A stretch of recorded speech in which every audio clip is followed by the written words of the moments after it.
Looking ahead now, in our second part, to the last term. It feels like, it's a school year almost, doesn't it? Sort of thing.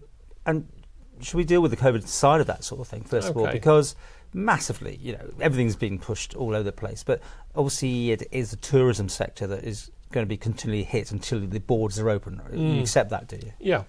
I mean, down in Guernsey, of course, they were allowing people from off island, not with a Manx ancestry, to come in, as long as they abide by exactly the same rules as if a Manx person was returning. Do you not think that would be an obvious thing to look at? Because that would possibly put people into hotels or put money in the economy, as long as they're totally keeping to the same system as a Manx person could do. Well, with all due respect, how, if you're going to come on holiday for 14 days to Guernsey, are you going to stay in your hotel room for 14 days? I think of loved ones and grannies who want to desperately come over. It's part of the families who can't because they're not Manx and that sort of thing. Well, and they would quite happily stay in a hotel. If you look at the infection rate around Guernsey in the adjacent isle, Southampton is down at 3, so they've got the majority of their people living in the southeast.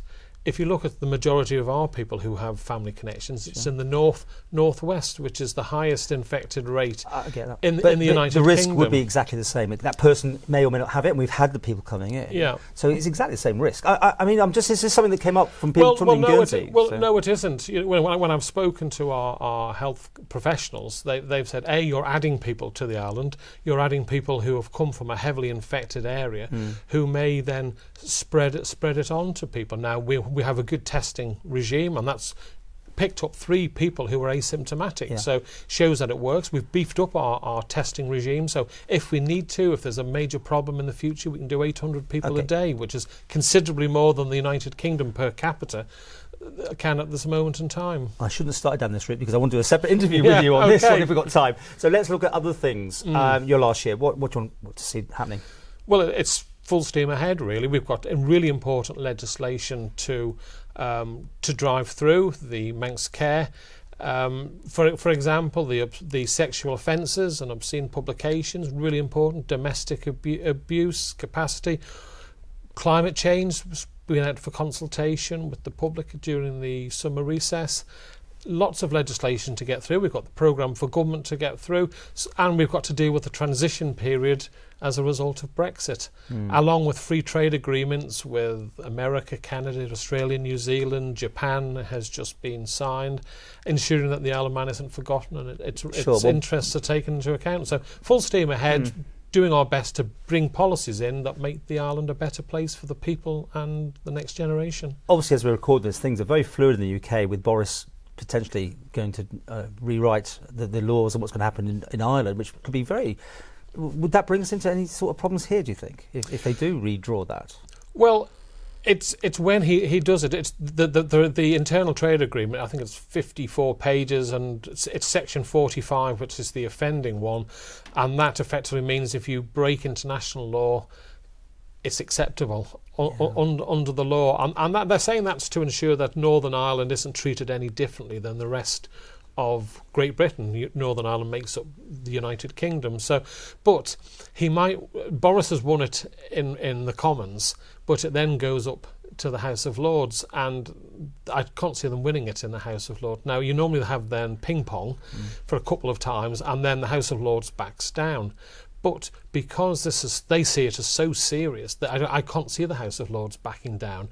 Therefore, you then have the 12-month rule kicks in, and once the 12-month period is up, if both houses are still divided, the House of Commons gets its way. But by then, you're way into next year, and you've missed the January deadline. So it'll be interesting. We better move on from this one. Yeah. This will be out of date by the time this gets broadcast, because things are moving so fast. They are indeed. Right, back to what you want to do this year.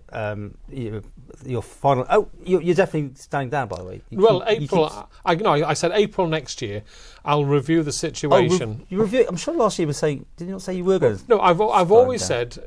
I'd started out with this, with having discussed it with the family, because it's not just about me. It's family you discuss with your family, because they're under a lot of pressure because of the job, especially when you're Chief Minister. And we agreed as a family 2 terms they would support me. As Chief Minister? No, to do as a member of the House of Keys. Which is now what you've done. Yeah, because I never went in with any ambition, just to do the best I could for a couple of terms and let the next generation take on. So April time, I think we've got to review whether I walk away or whether I stand again. And okay. We'll decide in April. Well, let's just supposing you do. Then you'd still like to be in this position, presumably?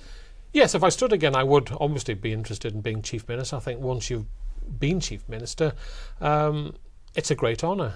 I've really enjoyed being Chief Minister in a bizarre way with all the problems that we've had to deal with. But it is a great honour. I'm very proud to have been the Chief Minister of the Isle of Man.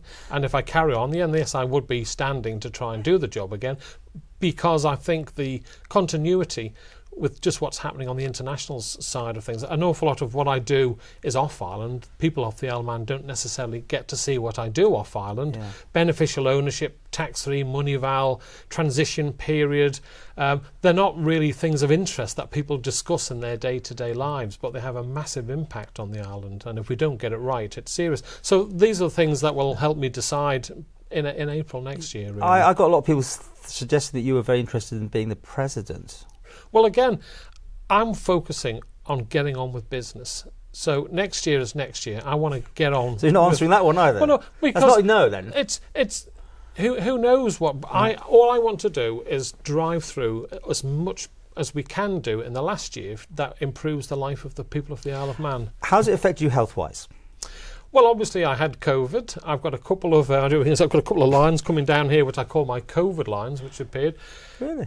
Yeah, touch wood. I think I was diagnosed during this administration with diabetes type 2. That's what I think I was touching on. I knew something happened. Yeah, I think that probably started during my time in health, which was incredibly stressful, very rewarding, but tough. So I've taken some tough jobs on. Health, touch wood, is okay. And I'll only be 54 at the next administration, so let's see. But I think it's going to be a family issue, and but equally, we've got a year left. Let's get on with getting all the legislation through and changes to improve the life of everyone. So unravelling the code you just given me there, you're definitely a yes, but as long as your family agree with you, basically. That would be the way I read what you said. No, you're happy to carry on. I will decide in April. Okay. I just think you've got. I only came in to do 2 terms. Yeah. That was what I'd promised people on the doorstep. I'd do a couple of terms. This is never a career for me. The thing is, your ratings, if we had those sort of polls like the Americans would, we'd be through the roof. Clearly, I mean, you've got cards. We can't show all that, but there's cards galore on your desk from people who are supporting you. You've got a lot of people behind you now, right?